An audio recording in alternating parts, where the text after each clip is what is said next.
mw'abantu mwe ibintu birakaze, ibintu birakomeye. Uyu munsi perezida wa Amerika Donald Trump yemeje gahunda yo gutera Irani, ariko nta cyemezo cya nyuma arafata cyo kugaba igitero kuri icyo gihugu. Nk'uko igitangazamakuru CBS gikorana na BBC muri Amerika kibitangaza, kivuga ko uyu muyobozi Donald Trump atarafata icyemezo cya nyuma cyo gutera Irani. Mu by'ukuri umutegetsi mukuru ku rwego rwo hejuru mu butegetsi bwa Amerika yabwiye ikinyamakuru CBS ko Trump yabaye aretse gutangiza ibitero mu gihe Irani yakwemera kureka gahunda yayo ya nuclear.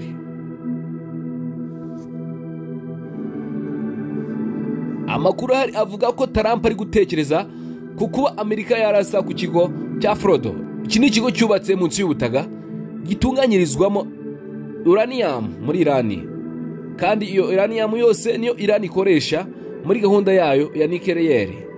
Kwa gatatu umutegetsi w'ikirenga wa Irani Ayatollah yanze ubusabe bwa Trump bwo kumanika amaboko,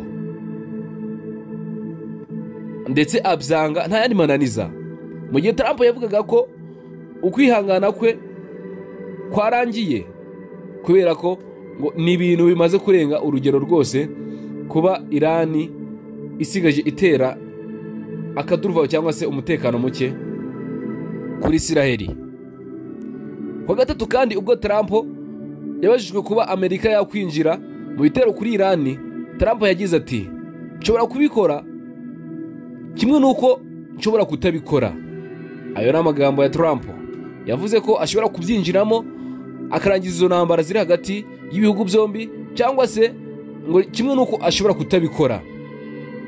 Mu ijambo ryo kuwa gatatu ryari ryabanje gufatwa amajwi ataravuzwe muri ako kanya, Ayatollah yacyashye Trump cyane, avuga ko uruhare rwa gisirikare rwa Amerika urwo ari rwo rwose yaruhuriramo n'akaga. Ndetse Ayatollah yongera haravuga ati igihugu cya Irani ntikizamanika amaboko rwose. Ubwo Trump yapfobije uku kwanga kumanika amaboko, nawe ati amahirwe masa, ariko yanga kongera guhishura gahunda ze, agira ati ndashaka kuvuga ko nta muntu n'umwe uzi icyo ngiye gukora. Trump ati kumanika amaboko nta yandi mananiza abayeho cyangwa se nta kugorana kuhabonetse.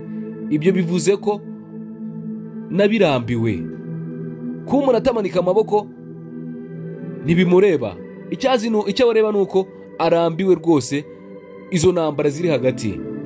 Ndetse amakuru avuga ko Trump ashyigikira intambara yo gutera Irani yatangajwe bwa mbere n'ikinyamakuru cya The Wall Street Journal cyo muri Amerika.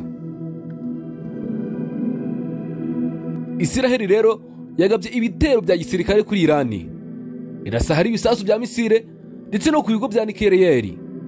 Irani yavuze ko yasubije Isiraheli ikarasa ibisasu bya misile byihuta cyane kurusha ijwi. Ibyo bisasu ikabirasha kuri Isiraheli. No muriro mw'abantu mwe, no muriro. Ariko kugeza ubu nta byangiritse byatangajwe muri Isiraheli, bitewe nuko Isiraheli itaramenya ibyangiritse. Mu by'ukuri bwarwo bwa mbere Ayatollah avuze ijambo ku mugaragaro kuva kwa gatatu ubwo Isiraheli yatangiraga kugaba ibitero kuri Irani, avuga ko ari ibyo gukumira. Ndetse ambasade ya Irani mu muryango w'abibumbye ONU yanenze Trump abinyuze mu butumwa ku rubuga nkoranyambaga rwa X cyangwa se rwa Twitter. Yagize ati Irani ntabwo ijya mu biganiro ku gahato, ntabwo izemera amahoro ku gahato, ndetse rwose ntabwo izibagirana n'agashoza ntambara utakigezweho wiziritse ku kwigaragaza. Iyo ambasade yongeye iravuga ati nta munya Irani wigeze na rimwe yikubita hasi imbere cyangwa se arambarare imbere y'amarembo ya White House. Ibi ngibi ni ibiro bya perezida wa Amerika. Ati Irani murayiziza iki rwose ko Amerika iyishaka hiki ko intambara iri hagati ya Isiraheli na Irani, kandi akaba nta munya Irani wigeze ajya kurambarara cyangwa se ngo yikubite imbere ya White House y'iriya nzu ya perezida wa Amerika. Ati ni ukubera iki Amerika ikomeze kugorana cyangwa se igashaka kurasa Irani. ndetse iyi ambasade yongera avuga ati ikintu cyonyine gisuzuguritse cyane kurusha ibinyoma bye n'inkeke y'ubugwari ye ni ukwica umutegetsi w'ikirenga wa Irani. Iyo ntambara yo guterana amagambo rero yabaye mu gihe abanya-Irani bakomeje kubyiganira mu mihanda bava mu mugwa mukuru wa Teherani. Uyu mugwa mukuru rero ukaba utuwe n'abaturage miliyoni 10. Abo bose bakaba bashaka aho bahungira ibitero bya Isiraheli. Mu butumwa bwa video bwo kuwa gatatu, Minisitiri w'Intebe wa Isiraheli Benjamin yavuze ko ingabo z'igihugu cye zirimo gutera imbere intambwe ku yindi zerekeza ku gukuraho inkeke ziterwa n'ibigo bya nucleaire bya Irani ndetse n'ububiko bwayo bw'isasu bya misile bwo mu bwoko bwa balistike. Yagize iti tugenzura ikirere cyo hejuru ya Teherani, turimo kurasa n'intambara nyinshi cyane ku butegetsi bw'abayatulahi. Abayatulahi rero ni inyito y'icyubahiro y'abakuru bo mu dini ya Isilamu b'abashia bo muri Irani. Turimo turarasa ku bigo bya nucleaire, kuri za misile, ku byicaro bikuru ndetse n'ibirango by'ubutegetsi. Ibi ngibi rero n'ubuyobozi bwa Isiraheli, Minisitiri w'Intebe Benjamin niwe wabivuze. Yongeye ati Minisitiri w'Ingabo wa Amerika uyu bamwita Pete Hegseth yabwiye akanama ko mu nteko inshinga amategeko umutwe wa Sena ko Pentagon, ibiro bikuru by'ingabo za Amerika, yiteguye gushyira mu ngiro itegeko yahabwa na Trump. Bivuze ko Trump ari we ufite ijambo rya nyuma ryo kuba batera Irani. Uyu Minisitiri Pete Hegseth rero yabivuze mu gihe ingabo za Amerika zarimo kwisuganya mu karere k'iburasirazuba bwo hagati kugira ngo zibashe kuba zagenda zikajya kurwana. Amato y'intambara ayobowe n'ubwato rutura bwitwa USS Nimitz. Ubu akaba ari ubwato indege z'intambara zigwaho ndetse zikanahagurukiraho. Ndetse uyu minisitiri yafashe inzira ava muri Aziya yo mu majyepfo ashyira mu burasirazuba agana ahandi hari irindi tsinda ry'amato y'intambara ayobowe n'ubwato nabwo bwa rutura bwitwa USS Carivanson. Aya ngaya akaba ari amato asanzwe ari mu kigobe cy'Abarabu. Indege zinyuranye za gisirikare zirimo indege z'ibitoro, indege z'intambara nazo zabonye ku mbuga za interinete zikwirikirana ingendo z'indege. Ubwo zavaga i Burayi, amakuru avuga ko indege z'intambara zo mu bwoko bwa F-22 na F-35 nazo zafashe inzira zirazikurikira cyangwa se zirakurikira.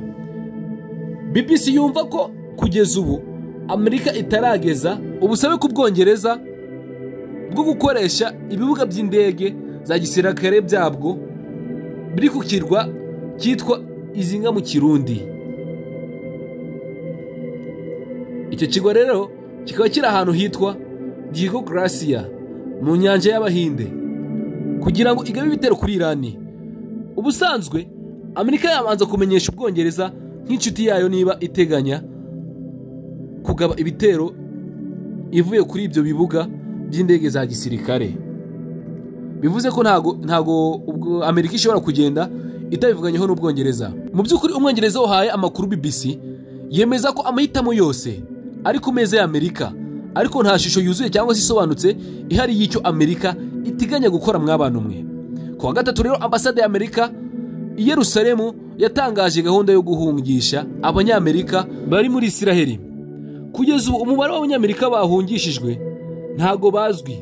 Icyakora ababizi n'abasirikare ba Amerika bagiye babafata bakabafasha bakajya mu ndege. Kuva Isiraheli itangiye ibitero byayo kuri Irani ku wa gatatu bimaze kwica abantu 585 nk'uko bivugwa n'umuryango w'impirimbanyi ku burenganzira bwa muntu witwa Human Rights Activity. Ndetse uyu muryango ukaba ufite icyicaro i Washington DC muri Amerika. Uwo muryango wavuze ko muri abo bishwe 239 ari abasivile na 126 ari abo mu nzego z'umutekano. Mu kwihorera Irani yarashe misile zigera kuri 400 kuri Isiraheli zica abantu 24 ndetse abo bantu 24 bose bari abasivile nkuko abategetsi ba Isiraheli babivuze. Hagati aho televiziyo ya Iran yaburiye abayireba ko bakwiye kwirengagiza amashusho adafite icyo avuze, asaba abaturage guhaguruka bakarwanya ubutegetsi. Nyuma y'ikigaragara ko ari ukwinjirirwa mu ikoranabuhanga cyangwa se babahakinze mu buryo bwayo bwo gutangaza amakuru, bwifashishije icyogajuru kugira ngo babashe kuba batangaza ayo makuru.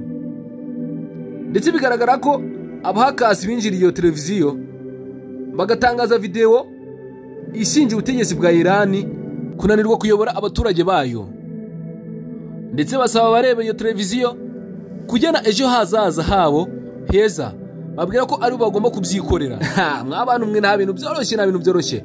Ndetse iyo video irimo amashusho menshi agaragaza imyigaragambyo myinshi cyane yo kwamagana ubutegetsi, ndetse imyigaragambyo ikaba yarabaye mu mwaka wa 2020. Bityo rero akaba iyo video yifashishijwe igaragaza ko abaturage batishimiye ubuyobozi habe na gato. Akaba ariyo mpamvu Iran kujya gutanga amakuru ikabinyuza ku cyogajuru.